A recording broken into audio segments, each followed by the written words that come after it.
I think we're all really excited about the garden shaft. Craig, why the garden shaft? What interests you about it? The water sample had gold in it. It's the kind of discovery you'd expect in the sands of Egypt, not in the middle of Canada. After more than 2 centuries of speculation, obsession, and staggering expense, the mystery of Oak Island has finally reached a breakthrough. According to the History Channel, the Lagina brothers have uncovered the long-sought treasure, and what they found is nothing short of world-altering. This isn't about gold coins or missing jewels.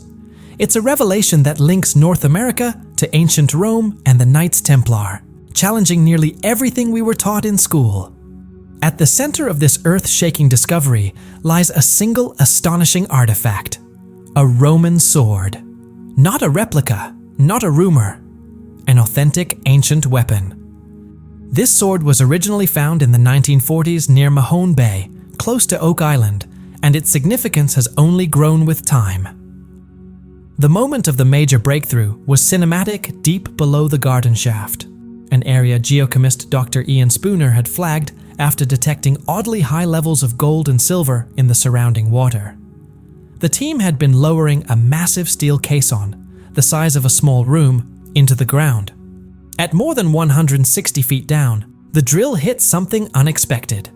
Not wood, not stone, but a dense, concrete-like layer infused with animal bone and a mysterious metal, clearly engineered to survive centuries and resist modern tools. This was the final barrier. When they lowered a remote camera into the borehole, what appeared on screen instantly silenced the war room. Beneath the strange material lay a sealed chamber, roughly 15 feet by 15 feet, constructed from massive hand-cut granite stones, fitted so precisely they formed an airtight vault. The team named it the Sanctuary. Inside were several chests. One, bound tightly with iron, had cracked open just enough to reveal the unmistakable shimmer of gold. But these weren't typical colonial or European coins. When eventually retrieved, many displayed the faces of Roman emperors who lived more than 1,000 years before Columbus set foot in the New World. How Roman coins ended up buried deep beneath a tiny island off Nova Scotia is a question that could rewrite global history. And yet, there was more.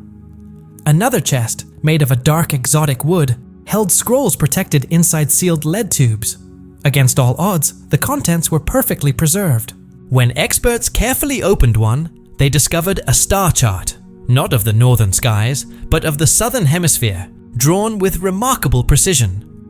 The notes on the chart were written in a startling combination of ancient Hebrew and Phoenician. Those who dismissed the famed 90-foot stone as a hoax may be reconsidering that stance now. But the centerpiece of the chamber was the artifact that left everyone speechless. On a simple stone pedestal rested a ceremonial sword. Its hilt, wrapped in gold wire and set with rough gemstones, framed a blade forged from a dark, light-absorbing metal. Later analysis confirmed the impossible. The blade was made from meteoric iron, the same sky metal revered by cultures from ancient Egypt to Tudor England for its strength and celestial origin. Engraved on the hilt was the unmistakable double-barred cross of the Knights Templar. This discovery doesn't merely hint that the Templars reached America, it strongly suggests they brought sacred relics and knowledge with them. Flanking the pedestal were 2 human skeletons, positioned as if eternally standing guard. This wasn't a hurried burial or a stashed treasure. It was a deliberate tomb, a message intended for a future age. The 6 lives tragically lost during the 2-century-long search now feel like chapters in a legendary quest that finally reached its end. The old belief that 7 must die before the island reveals its secret suddenly seems chillingly prophetic, though thankfully, the final discovery came without further loss. While the question of what was buried may at last be answered, the question of how and why it was placed there is only beginning. To understand the weight of this discovery, you have to appreciate the generations of hardship, determination, and heartbreak that preceded it. Oak Island was never a casual treasure hunt. For many, it consumed their life savings, their dreams, and in some cases, their lives. It is a tale of human endurance pitted against an engineering marvel of almost impossible foresight. It all began in 1795, when a teenager named Daniel McInnes noticed a strange depression in the ground beneath an old oak tree. When he and his friends John Smith and Anthony Vaughan dug down, they found neatly placed layers of oak logs at 10, 20, and 30 feet, irrefutable evidence of deliberate construction. That peculiar hole would become known worldwide as the Money Pit. Over the next 200 years, Oak Island became a magnet for adventurers, inventors, scholars, and dreamers. And now, after centuries of searching, it appears the island has finally yielded its greatest secret. Over the years, dozens of companies tried their luck on Oak Island. The Enslow Company, the Truro Company, the Oak Island Association, and many others. They all came with determination. They all dug with hope, and every one of them failed. Each group was ultimately defeated by the island's most ingenious and deadly defense system, the flood tunnels. Time after time, treasure hunters would dig down, thinking they were close, only to have seawater roar in from hidden channels connected to Smith's Cove. Within minutes, the pits would fill completely. It was a man-made booby trap of extraordinary sophistication, designed to protect whatever was buried below for all time. The scale of these past attempts is almost unbelievable. Searchers used massive steam-powered pumps, enormous cranes, and intricate cofferdams built to hold back the ocean itself. In the 1960s, treasure hunter Robert Dunfield decided to abandon subtlety altogether. He brought in huge bulldozers and excavators, carving out a crater over 100 feet deep and 130 feet wide. In reshaping a large section of the island, he found no treasure, only more tunnels, shafts, and clues that hinted at a mind behind the construction far more advanced than expected. And there was a human cost. The darker side of the Oak Island hunt is rarely discussed, but 6 people have died in pursuit of the treasure. The first fatality occurred in 1861, when a pump engine's boiler exploded. The most recent tragedy struck in 1965, when Robert Restall, his son, and 2 co-workers were overcome by toxic fumes in one of the shafts. This string of deaths inspired the infamous legend that 7 people must die before the treasure will reveal itself, a haunting backdrop to any modern success, and a sobering reminder of the real risk involved. Over time, theories about what lay beneath Oak Island became as varied and dramatic as the search itself. Some believed it held Captain Kidd's pirate loot, others argued for the lost French crown jewels, and some even imagined it concealed manuscripts proving Francis Bacon authored Shakespeare's works. But the most captivating theory, the one that held the imagination of generation after generation, was the possibility of the lost treasure of the Knights Templar, which could include anything from vast hoards of wealth to the Holy Grail. Every clue discovered over the decades, such as the mysterious 90-foot stone or the lead cross found in a previous season, only added fuel to the legend. All this history and heartbreak eventually led to the moment the Lagina brothers took up the mission. They understood that the traditional approach, digging, hoping, and praying, would never be enough. The only way to win was to outsmart the original builders. To beat the island's booby traps, they needed an entirely new strategy. For centuries, Oak Island treasure hunting was defined by brute force. Rick and Marty Lagina changed everything.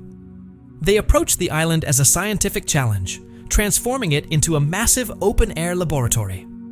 Instead of guessing where to dig, they began by mapping the entire island with state-of-the-art technology. Ground-penetrating radar and seismic scanning allowed them to build a 3D model of what lay deep below. These scans quickly revealed a network of tunnels and, more significantly, large man-made voids.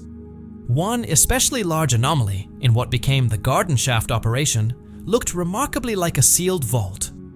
For the first time in 200 years, searchers had a target supported by hard evidence instead of speculation. Then came a groundbreaking contribution from Dr. Ian Spooner. Water analysis. By collecting water samples from different boreholes and testing them for trace elements, his team uncovered something astonishing. The water around the money pit and garden shaft had levels of gold and silver hundreds of times higher than normal. Spooner declared that the results were anomalous and pointed unmistakably to a man-made source, precious metals dissolving underground. In other words, the treasure was literally leaking chemical signatures into the environment. This allowed the team to narrow down the search with incredible precision. Core drilling added yet another layer of scientific insight. Instead of digging gigantic pits, the team used powerful sonic drills to extract long core samples from more than 150 feet down. These samples revealed tantalizing evidence: old wood, coconut fiber, a material not native to Nova Scotia, scraps of parchment, and even fragments of human bone. Each piece was a clue, a fragment of a story buried for centuries. Carbon dating confirmed the age of many items, consistently pointing to the 1600s and 1700s, long before the money pit was discovered in 1795. This was definitive proof that a major, secretive operation took place on Oak Island long before anyone recorded it. Why then focus so intensely on the garden shaft instead of the original money pit? Because the data suggested something bold but logical. The original pit was a decoy, expertly engineered to distract and exhaust anyone attempting to reach the real treasure. The true vault, they believed, was located elsewhere, in a fortified chamber protected by elaborate traps. With ground-penetrating radar, water chemistry, and targeted drilling, the team finally managed to outthink the original builders. They didn't win by chance. They won because science finally provided the tools needed to bypass centuries-old defenses. And now the discovery raises even bigger questions. Gold, ancient scrolls, a Templar sword. These are remarkable finds. But the real value isn't measured in money. The artifacts from the Oak Island Sanctuary have the potential to challenge and rewrite parts of world history. Instead of closing the book on Oak Island, this discovery may be the beginning of an even deeper mystery. This isn't some minor historical footnote. This discovery has the potential to rewrite entire chapters of our past, and the biggest revelation of all is the confirmed connection to the Knights Templar. For decades, that idea was dismissed as fringe speculation, the sort of thing you'd expect from adventure novels or conspiracy documentaries. But a meteoric iron sword marked with the Templar cross is tangible evidence that can't be brushed aside. The Templars were one of the most powerful and wealthy military orders in medieval Europe before they were violently dismantled in the early 1300s. Legend has long claimed they fled with their vast treasure, along with sacred relics and hidden knowledge. If they brought any of it to Oak Island, it means they possessed the skill, resources, and navigational expertise to cross the Atlantic more than a century and a half before Columbus set sail. This raises a staggering possibility. Pre-Columbian voyages weren't just isolated Viking journeys. They may have been part of deliberate, well-organized expeditions carried out by one of history's most influential and secretive organizations. If that's true, then an entire hidden chapter of global history has been unfolding in the shadows. And then there are the Roman coins. Their presence is a puzzle that challenges everything we thought we knew. Did ancient Romans reach the Americas? That theory is far-fetched. A more realistic explanation is that the coins were part of a broader Templar collection, accumulated from their vast holdings throughout Europe and the Middle East. But regardless of how they got there, their existence in North America centuries before anyone believed possible is undeniable and astonishing. It's like discovering a modern smartphone sealed inside a pharaoh's tomb. It simply shouldn't exist in that context, and yet there it is. This kind of evidence forces historians to rethink long-accepted timelines and assumptions. If the Templars truly hid this treasure on Oak Island, it raises one final chilling question. Does their secret order still exist, and are its descendants still watching? If you enjoyed this, consider supporting the Timeful channel. Your likes and subscriptions help keep these explorations going.